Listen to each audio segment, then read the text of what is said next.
Bismillahirrahmanirrahim. Assalamualaikum warahmatullahi wabarakatuh. Perkenalkan, nama saya Andi Ramadana dari Prodi Agribisnis semester 1.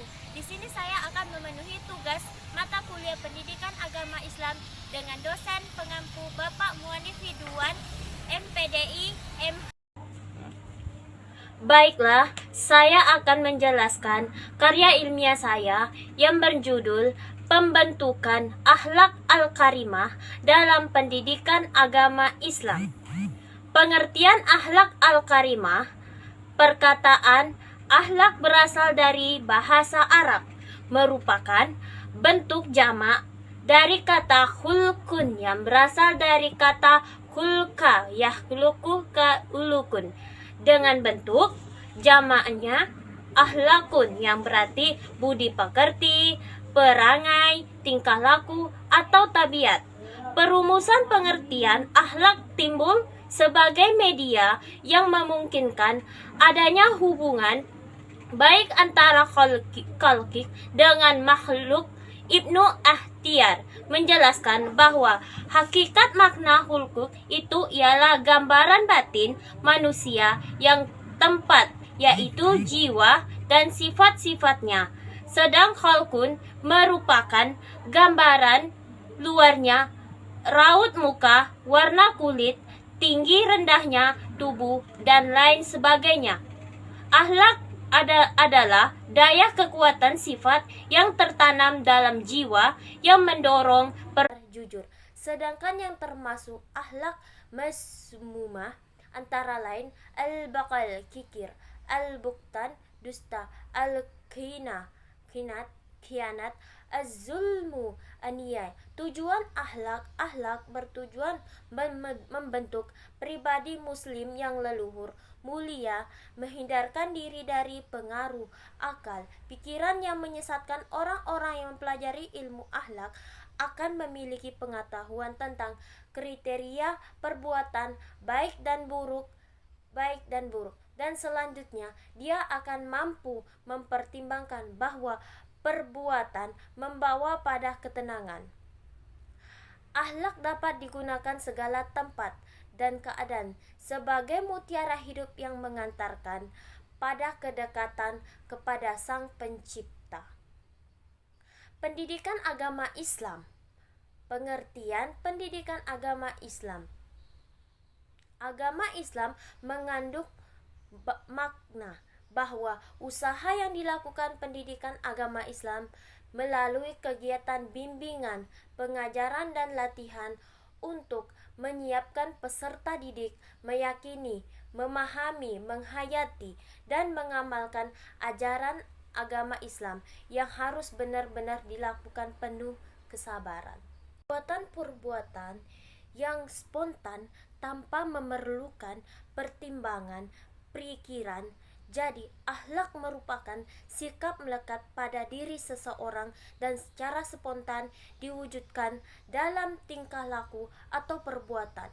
Dari uraian di atas dapat disimpulkan bahwa akhlak adalah suatu kondisi atau sifat yang telah meresap dan terpatri dalam jiwa dan menjadi kepribadian, sehingga dari situlah timbul berbagai macam perbuatan dengan spontan dan tanpa dibuat-buat dan memerlukan pemikiran. Pendidikan akhlak merupakan usaha yang dilakukan pendidik terhadap anak didik untuk diarahkan pada aspek jasmani dan rohaninya. Suatu kebiasaan yang baik dan mulia. Macam-macam akhlak atau sifat-sifat mahmudah sebagaimana yang dikemukakan oleh para ahli ilmu. Akhlak antara lain al-amanah, setia, dapat dipercaya, al-zabru, sabar, al-sidiku, benar, jujur. Sedangkan yang termasuk akhlak masmumah antara lain al-bakal kikir, al-buktan dusta, khianat, kegiatan bimbingan, pengajaran, dan latihan untuk menyiapkan peserta didik meyakini, memahami, menghayati, dan mengamalkan ajaran agama Islam yang harus benar-benar dilakukan penuh kesabaran. Pendidikan agama Islam sebagai dasar pembentukan akhlak al-karimah. Pembentukan akhlak dapat diartikan sebagai perbuatan yang sungguh-sungguh dalam rangka membentuk pribadi anak dengan menggunakan sarana pendidikan dan pembinaan. Dengan baik dan dilaksanakan dengan sungguh-sungguh dan konsisten, akan tetapi juga harus diajarkan ke arah kehidupan praktis. Untuk itu, pelaksanaannya dapat ditempuh melalui jalan berikut: pembiasaan, pengajaran, keteladanan guru.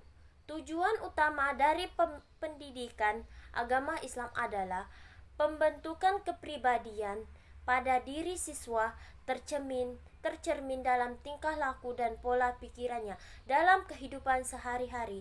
Maka, pembelajaran pendidikan agama Islam tidak hanya menjadi tanggung jawab guru. Pendidikan agama Islam seorang diri, tetapi dibutuhkan juga dukungan dari komunitas sekolah, masyarakat, dan lebih penting lagi dari orang tua. Sekolah harus mampu mengindikator serta mengkomunikasikan pola pembelajaran pendidikan agama Islam terhadap beberapa pihak yang telah disebutkan sebagai sebuah rangkaian. Komunitas yang saling mendukung dan menjaga demi terbentuknya siswa berakhlak dan berbudi pekerti leluhur. Kesimpulan dari penanaman akhlak pada anak sejak dini berikut: mempersiapkan generasi bangsa yang berakhlak mulia. Mereka adalah calon generasi penerus bangsa yang diharapkan mampu memimpin bangsa dan menjadi negara ini sebagai negara yang beradaban, menjunjung tinggi nilai-nilai leluhur bangsa dengan akhlak dan budi pekerti yang serta menjadi generasi berilmu, berpengetahuan tinggi dan menghiasi dirinya dengan iman dan takwa. Demikian penjelasan karya ilmiah saya. Apabila ada kesalahan dan kehilafan, mohon maaf. Saya akhiri, wabillahi taufiq.